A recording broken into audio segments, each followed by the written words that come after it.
I know what you're thinking. Christmas is over, the decorations are down, and the holiday spirit has faded into the January snowstorms. And yet, here I am with a video about the Christmas housecoat. Why? Because the making of this robe turned into a much longer journey than I anticipated. What started as a simple, cozy holiday project slowly evolved into a far more labor-intensive endeavor. But, despite the unexpected twists, it feels fitting to share this now. It's a little piece of what I spend my holidays doing, and perhaps a touch of inspiration for next Christmas. Or, maybe just a little excuse to keep wearing this robe for a little longer to combat the January blues. Don't judge me, January is hard. Hello, welcome to my channel. My name is Avril and this is my very first video. The first of many, I hope. I have been wanting to make this project for almost 2 years. The first year I had bought the fabric on sale and by that time Christmas was over. And then last year I started working on other things and, just time ran away from me. So this is the year, it's finally happening. I am making a Christmas robe. But here's the twist. The main fabric that I'm using for this is red velvet. And red velvet, velvet in general, has a pile, so all the pieces have to be cut in the same direction. This is not some really super fancy red velvet. In fact, it's 2 tablecloths. It's 2 rather large tablecloths. They're 3.2 meters each, so I have 6.4 meters of fabric. So it's quite a bit of fabric, but if I run out, I can't buy more. And I know I could have bought more fabric and I could have bought some nicer red velvet fabric, but I'm trying to keep this low cost, especially since I had to buy a lot of more fabric for this. So here is what my plan for this house robe is. I want a large, voluminous, floor-length circle skirt with maximum swooshability. A fitted bodice that wraps over in the front. A wide shawl collar made of fur and also fur trims on the sleeves. Don't worry, fake fur, nothing real. And if I make smart use of the fabric, I should also be able to fit in a large princess-style hood. And I would also like to add the fur trim on this as well. I will go for princess seams on both the front and the back of the bodice, as these will help me make better use of the fabric I have. As for the belt, I think a white fleece belt would look quite nice, but I am also tempted with a white black Santa Claus style belt. But if it's rigid, then it won't be very practical or comfortable to wear around the house. So we'll have to see about that. I will be lining the bodice, the skirt and the hood in this white fleece fabric. I have quite a bit of it. And I will also be using this viscose to line the sleeves so that I can get in and out of them easily. I have already done the boring part of finding a pattern, but I will only be using this for the bodice part and the sleeves. And I'll have to draft a hood and a collar myself. I will be making a mock-up for this. It is not my favorite thing to do, but I want to get the best use out of the fabric because I only get one shot. So that is the plan for now. I need to go find some fabric to make this mock-up out of.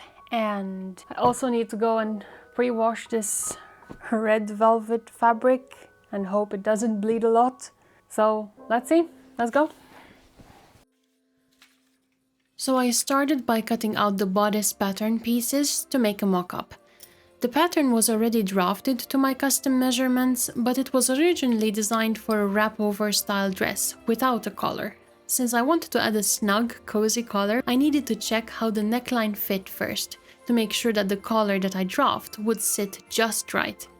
Anyway, while I was working on the mock-up, I checked on the red velvet fabric, which had just finished washing, and yep, it bled. So I washed it again with some vinegar and salt to try and stop the bleeding and prevent fading, but even after that, I didn't trust it wouldn't keep bleeding, especially since the contrasting fabric I'm using is white. There was no way I was risking the white parts of this robe turning pink. So that's when I decided to construct the white fleece and fur pieces separately from the red velvet. This way, they can be washed on their own. And honestly, I'm planning to keep the washing of this robe to a minimum anyway, just to avoid fading. The princess seams were a bit of a struggle. The ones on the back, perfect. The ones in the front, not so much. They were fairly deep, which made them tricky to work with, both in the mock-up and in the final robe. Honestly, next time I think I might go for simpler darts, but I had to work with princess seams here because I didn't have enough fabric to cut the front pieces as solid panels. I'm also kind of intrigued by the idea of princess seams that start at the shoulders. I feel like they would be less finicky since they don't have as much curve. Maybe that'll be something I can experiment with in another project.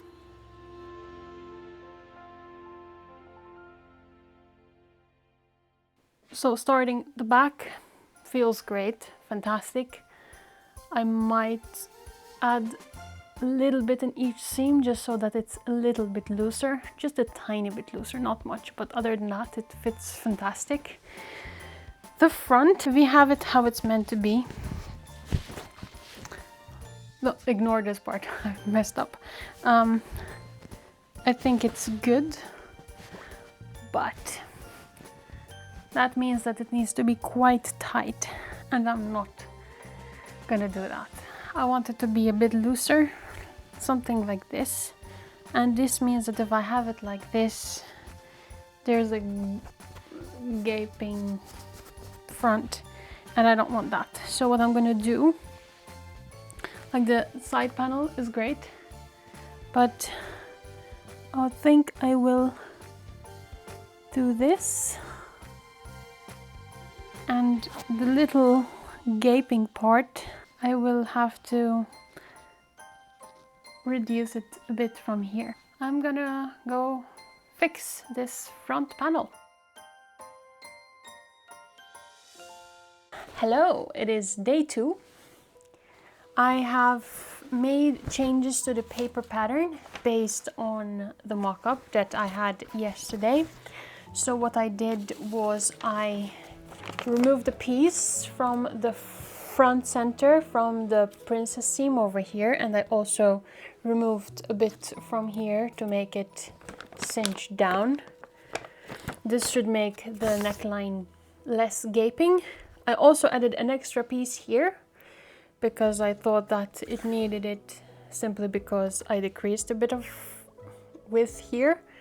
I also added an extra strip over here and on the center back neck, like here, because when I tried the mock-up on, I realized that I liked how the neckline was, and that was with seam allowance. So I realized that if I want it like that, I'm going to need to add to the pattern and then add more seam allowance after that. So yeah, that is the paper pattern. I also need to draft a pattern for the standing collar, which should be interesting. And I also need to make a pattern for the hood and the skirt. Now, at first I was thinking that I would cut the skirt, the circle skirt, in multiple pieces, but now I realized that if I cut it in multiple pieces, I was thinking I would, divide to make it match the princess seams. But I realized if I cut it like that, then I need to cut all the pieces in the same direction, and I know, I don't have enough fabric for that. So I'm just going to cut the circle skirt in solid pieces as much as I can. I will try to make sure that at least the front, the center front and the center back will be in the same direction, and the sides will go whichever direction they want to go. It's fine. It's a house robe. It'll be okay.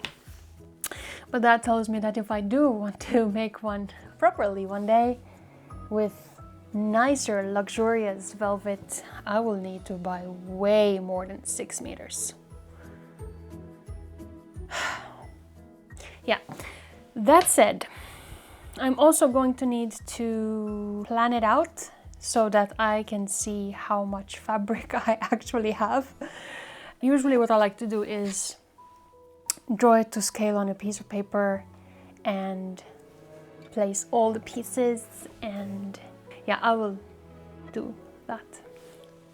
Hi, it's me again, shamelessly pausing this cringe moment for a little self-promotion. If you've noticed this in the background and have been wondering what it is, now is a good time to tell you. When I'm not sewing, I also write knitting patterns, and this is one of them. It is a knitted Christmas calendar that I refill with candy every year, and here is me talking about it. If you're a knitter and you want to make one like it, I have a pattern for this. This one is 25 days, but the pattern is also available for 24 days. And if you don't have the width, I also have the pattern written for vertical setup. And if you don't have a hanging space, you can have this standing up on a table or a shelf. So yeah, I will link that in the description. It's a knitting pattern, so it's not it's not a finished calendar, but it's essentially a combination of knitting and some sewing, and you can make one like this one.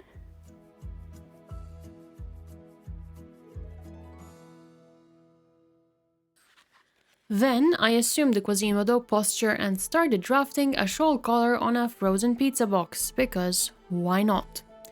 This turned out to be harder than I expected, mainly because the collar style I wanted was a little different. The Keystone jacket and dress cutter book was somewhat helpful, but I couldn't find the exact kind of collar I was envisioning, so I ended up mostly winging it. What I wanted was for the back of the collar to be wider than the standing part. At first, I tried creating it all in one piece and folding it, but then I changed my mind. I decided to draft the standing piece separately, which meant I ended up with 2 pieces to get the shape just right. It took a few tries, but I eventually got there. Alright, it is day 3, and here's what I did yesterday. I made adjustments to the back, neck and the front so that it's tighter to the neck. I have created a back neck collar stand and the outer collar for the back. I have also created a front lapel with a stand, and I've also made adjustments to the bottom of the front so that the belt will not overlap on the collar. Now I realize that what I need to do is join the outer part of the collar at the back with the front lapel, and this will be for the fur part.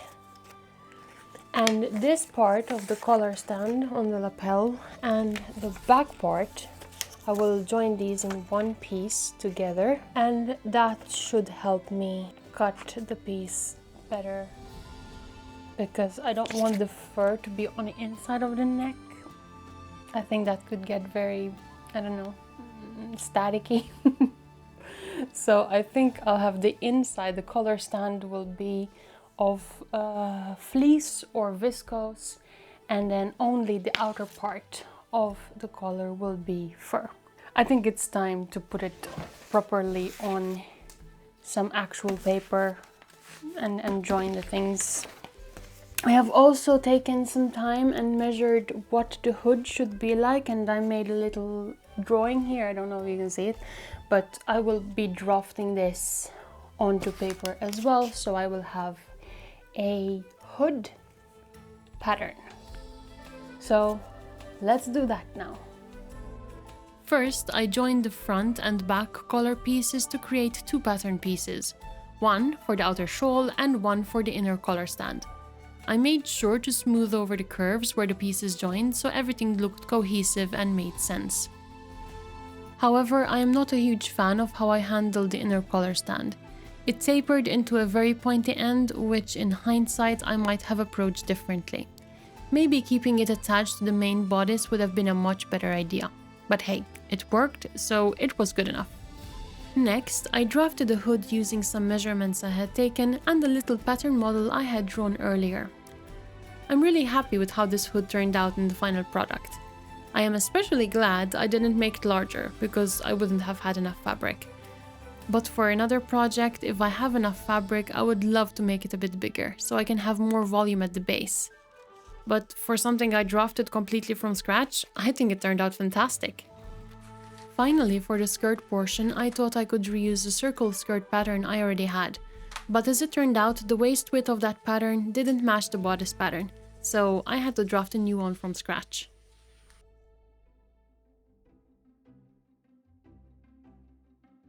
I know that this is going to be overkill for some people, but when you are tight for fabric, and especially everything has to be lined in the same direction like with this velvet, this is a very useful tip. So what I usually do is I cut a piece of cardboard that is the size of the fabric, in this case the size of 1 tablecloth. I will have 2 tablecloths, so everything here will be cut as a mirror image. Then I cut to scale, everything here is to scale, the pattern pieces that I will need in tiny versions, and I label everything, make sure that I have all the pieces, and then I lay them out on the cardboard to be able to see how I can fit them correctly in the best way possible. As you can see, also some pieces are flipped upside down. This doesn't matter because I know that this is going to be a mirror image of this fabric either way, so it's fine to flip things upside down. Then, after I lay them all out and I'm happy with what I have, I draw everything out.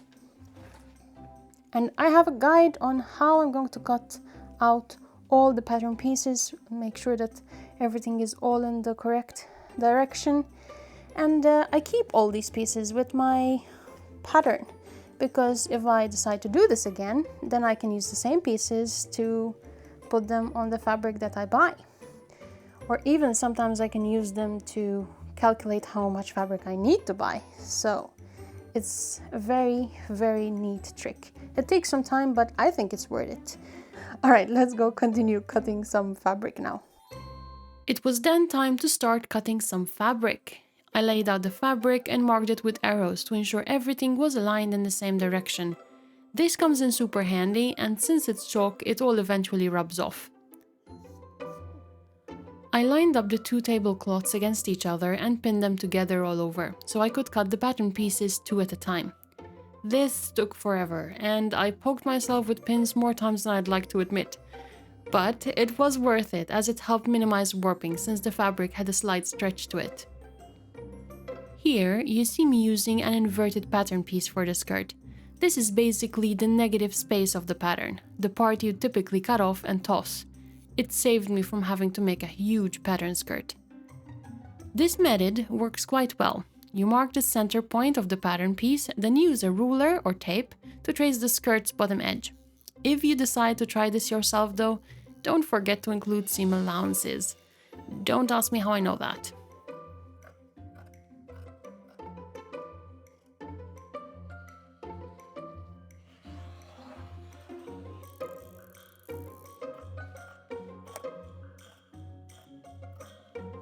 I stuck to the layout I planned with the little cardboard pieces, and honestly, it worked out really well.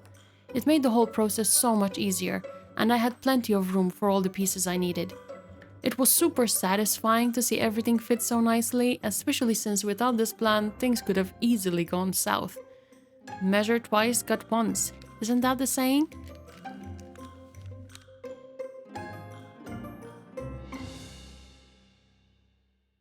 The next day, I started by serging all the edges. Turns out I only needed to serge the side edges of the skirt, which meant I wasted a bunch of time serging the bodice pieces, only to have to undo them later. You'll see why in just a second. And here it is. This was the moment I realized I had way more viscose lining than I thought. I had assumed that there was only enough for the sleeves, but surprise, surprise, I had enough to line the entire bodice and hide all the ugly edges. While that was a nice discovery, it was also a bit overwhelming since it changed my plans completely. So, to avoid getting stressed with the additional work that meant, I decided to stick with the velvet for the moment and started sewing the bodice pieces together. Spoiler alert, I ended up undoing that too. Let me just say, this project involved a lot of doing, undoing, and changing directions. If you didn't get that vibe already, well, now you know. I could edit all this out, but I'd rather keep it real because we all know that this is how sewing goes sometimes. Hello, it is day 5 and I have to be honest, I'm not feeling the greatest today. So excuse the weird clips in my hair, but I just didn't feel like putting hairpins and all that, so this is easy. Yesterday I got quite a bit done. I sewed all the seams on the bodice together. I also sewed the parts of the collar together. Today I might, or hopefully I will, get to pressing them and also start adding some interfacing on those. I also got a little excited about the premise of a circle skirt and I sewed all the seams together and I forgot to add pockets. So today I will start with that. I will undo the side seams and add the pockets in there. I will also be cutting some lining today and perhaps start putting that part of the lining part of the bodice together as well. We'll see what we'll manage to do, and what we don't do today, there's always tomorrow. So then I undid part of the side seams so that I can add pockets. I sewed one piece of the pocket to each side of the panel. Then I did some understitching so that everything lies where it's supposed to without the need for a lot of ironing. And then with some twisting and turning, I sewed the side seams and the inside of the pocket together, and voila, I had 2 hidden pockets.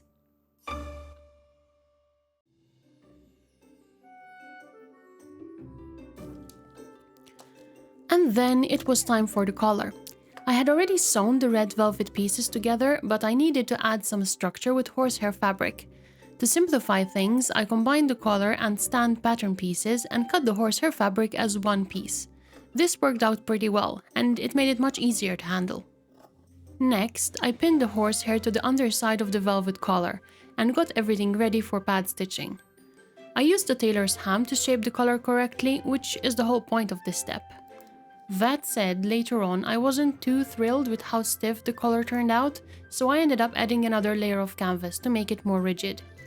I suspect the horsehair I used wasn't stiff enough, so I'll need to do some research and find something sturdier for future projects. Hello. It is I'm gonna call it day 6, but it's been 2 days since day 5, because it was the weekend, and as you saw, that is what our current outside looks like. I live in northern Norway and it's been snowing quite a bit. So there was a lot of snow shoveling to do, and there is yet more snow shoveling to be done. But I did manage to do a few things off camera actually. I have a collar. I cut out pieces for the horsehair and I pad stitched all of the collar pieces. I had to pad stitch it in 2 directions. The back I did vertically and the sides of the collar I did vertically because it's a one-piece collar, so I thought it makes more sense like this. I have also added a an understitch, a line of understitching so that it turns properly.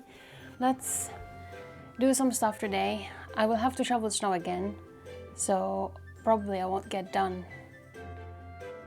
with all of my little plans, but we'll see what we can manage to do, and let's get on with it.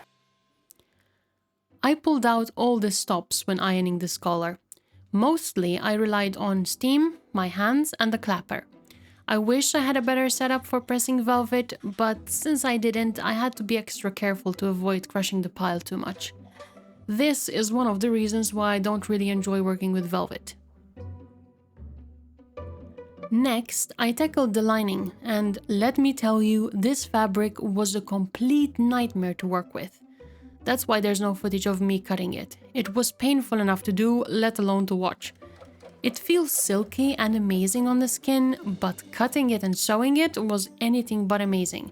I had to use triple the number of pins I usually use and even resorted to basting in several places, and still, it warped and it did whatever it pleased. But in the end, I managed to make it work. Eventually.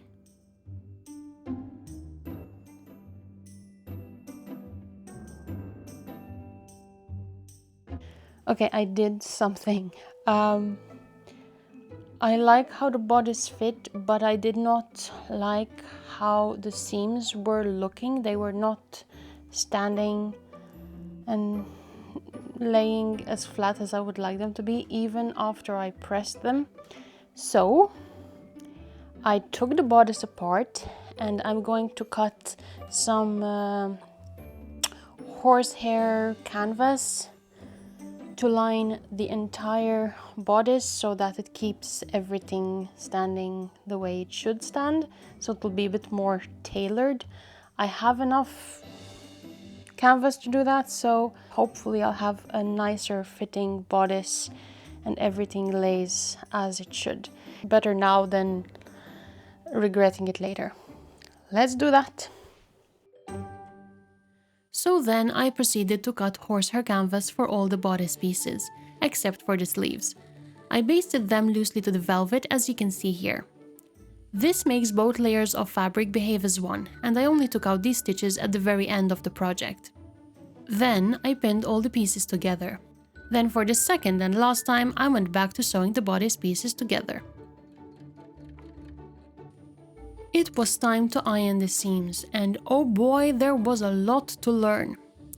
First, I learned that horsehair canvas does not fold easily.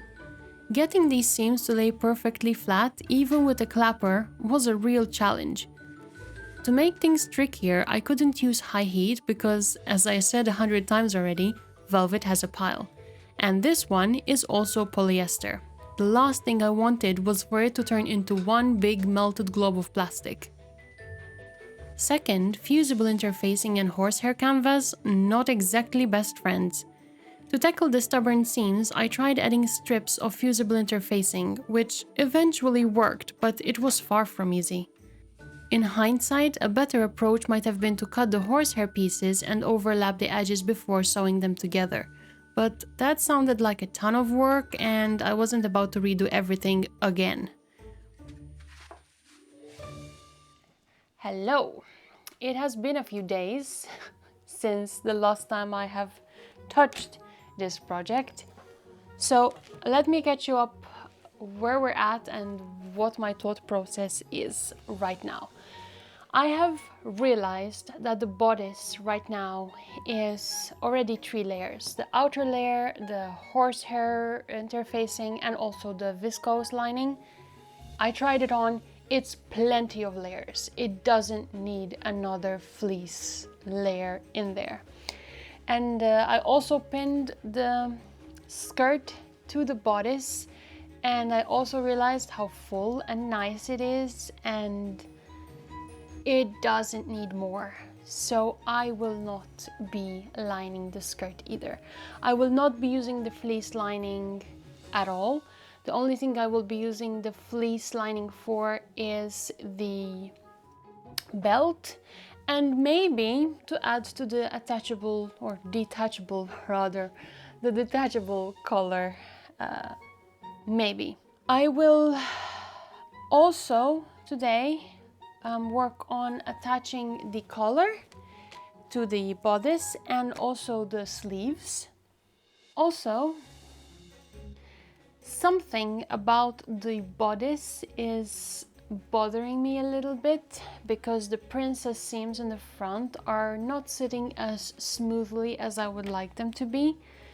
And I think it's because of how deep they are, because the ones in the back are flawless. So what I'm going to attempt, this may work, this might not work. If it doesn't work, I'll just take it out. I will try to use some plastic boning, and I will try to use the iron to mold it into shape since it's a curve. And I will try to add boning in the front princess seams. I also have this boning channel that I can just easily sew on, and it'll be nice enough and easy enough to take out if it doesn't work. Then I will add the inner layer, which is the velvet interfacing for both the front bodice and the skirt. And I will also add the viscose lining and attach all of that together, and we will be done. So yeah. I made it sound so easy, didn't I? And to be fair, it did sound easy. But this whole process took an entire day, only for me to decide that I didn't like the result and pulled it all out. The problem was that to fix what I was trying to correct, I had to run the boning through the entire seam. But the top edge of the boning felt like it was digging into my arm, and no thank you. In the end, I didn't even need it because once I put the robe on, the curves filled out on their own and the sleeves and skirt naturally pulled on those seams, smoothing everything out. On the bright side, I did learn that you can heat plastic boning into curves, which might come in handy for a future project. Trying to look for a silver lining here and not be annoyed at the time wasted in this part.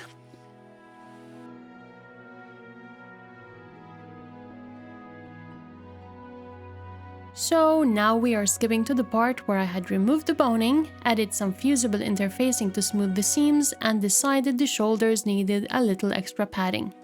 You can really see how this project started evolving from a comfy house robe into a tailored housecoat, and why it ended up taking way longer than planned. At this point, I also decided to add a small piece of horsehair canvas at the top of the sleeve to give it a nicer shape. Then I hand-stitched the shoulder seam down so it lays flat. Look at that beautiful shoulder seam. Then I hand-stitched some tape along the edges of the horsehair canvas on the collar to make them neater and prevent stretching, and after I moved on to attaching the inner lining to the outer fabric. After that, I added velvet interfacing to the skirt fronts and secured them with some understitching to keep everything in place. Later, I also hand-stitched invisible stitches along the skirt front edges to keep them flat without needing constant pressing, a decision which I'm very happy with. Next came sewing 7.5 meters of ribbon to the skirt hem, which took a long time, but hand sewing the other side of that ribbon, now that took forever. I also hand-stitched the edges of the bodice and hood linings. Unfortunately, I don't have footage of this because it was a task that I tackled in my pajamas curled up on the couch while binge-watching Christmas movies, and let's just say I'm not quite ready to share that level of behind the scenes just yet. Here is the hood pinned to the bodice and pleated up, and here is how it looks like with the collar folded down. I hand-stitched the pleats as neatly as I could, then I added 5 buttonholes along the bottom edge of the hood so that I could easily detach the hood whenever I wanted. I then marked where the matching buttons on the bodice needed to go. This is the whole reason why I wanted a wider shawl collar, as it lets me hide the buttons under the collar even when they're not in use. I sewed on the buttons, and whilst I was in the hand sewing mode, I added a decorative hook and clasp to close the robe. This is something I had in my stash, and it will only show when I'm not wearing a belt over it. Speaking of belts, I ended up making a black elastic belt because a bathrobe style belt just wasn't cutting it. I added a hook and eye closure to some wide elastic band and sewed some black lace from an old top onto it with wide zigzag stitches. Then I secured the edges by hand to make it seamless. I love this belt. The elastic makes it comfy, while the lace keeps it rather elegant. We're finally getting close to the end. I cut fleece pieces for the fur cuffs, collar and hood. I used my original pattern pieces but added a bit extra to account for the thickness of the fabric and whether the piece would fold inward or outward. Something I've learned when working with fur is to use a craft knife or tiny scissors from the back of the fabric to avoid cutting the fur strands themselves. It's a little bit more work, but it does make a difference. Next, I started sewing the fur and fleece together. After each seam, I carefully picked out the fur strands that got stuck in the stitching, which made the fur look smooth and hid all the seams. For sewing fleece, I discovered that placing the edges side by side and stitching them with a small zigzag stitch worked way better than using a regular seam. I'll definitely remember this if I work with fleece again. After that, it was a lot of hand sewing. Fur, buttons, snaps, loops, you name it.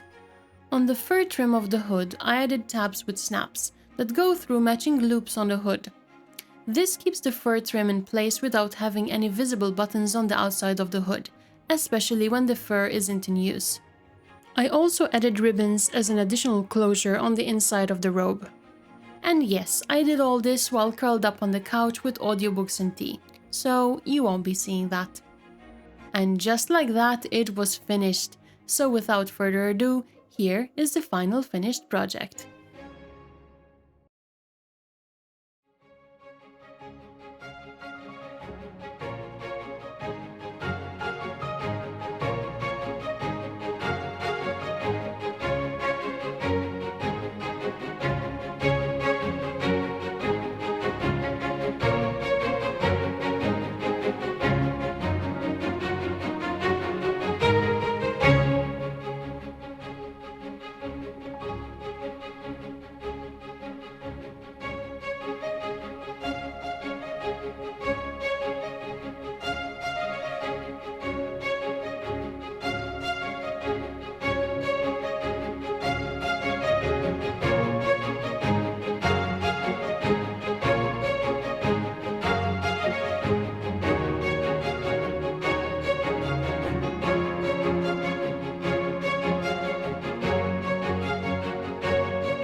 If you're wondering what I'm drinking, this is glögg. It's the Norwegian version of the mulled wine.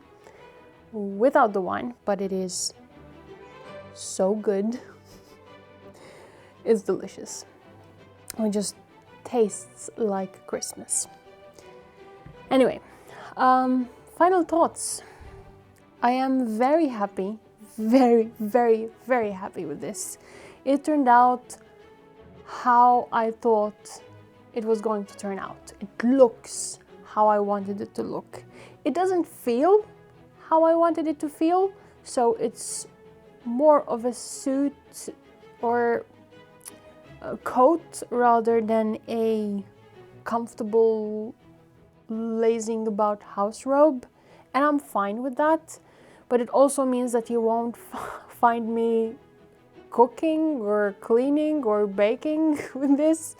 I mean, mainly because it's so nice and I don't want to ruin it, but also because it's not as flexible as you think it would be, at least. And that happened mainly because I ended up using so many tailoring techniques, and I don't know even if I did everything right, but I did everything that made it look how I wanted it to look. So in my books, that's good enough. I am very happy I did not end up going with the original plan of having fleece on the inside. There's already so many layers to the bodice and the skirt is so voluminous. It would have been way too warm. I'm also very happy with how the fur parts turned out. Everything is completely detachable, so I can wash everything separately, so the fur won't end up becoming pink in the wash or something. I also had to stitch certain areas instead of ironing them, and I think that turned out quite nice. I am also very happy that I changed my mind about the belt. The original bathrobe kind of belt would not have fit with this, so this lace belt just looks way nicer. And what's nice about it is that it's separate, so I can wear it with some other dress if I wanted to. It took me way longer than I thought it was going to take me. Each part I would think, oh, I'm just going to do this now, shouldn't take long, and then it takes very long. A lot of it was to compensate for the fact that the fabric was so soft and I had to do so much to make it behave the way I wanted it to behave. It taught me a lot. It taught me a lot about fabric, about tailoring techniques. So I look forward to making more tailored stuff, but I also look forward to making another robe that is less tailored. So I want to explore more techniques and more things that I can make. If you like this video and would like to see more, please do give it a thumbs up and maybe share it, or you know, whatever you can do to make other people to also watch this video. Thank you very much for watching. Have a lovely Christmas, and if you're not watching this during Christmas, then have a lovely day or month or year or everything. I'm going to go have some more glug now, and yeah, I'll see you next time. Bye!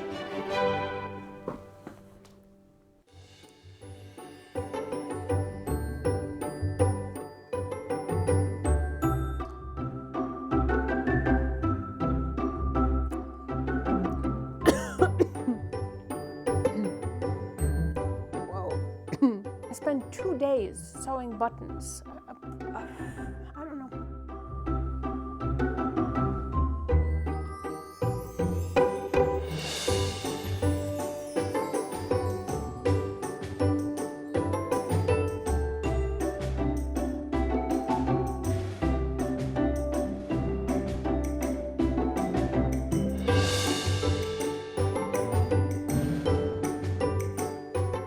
I'll see you in the next project.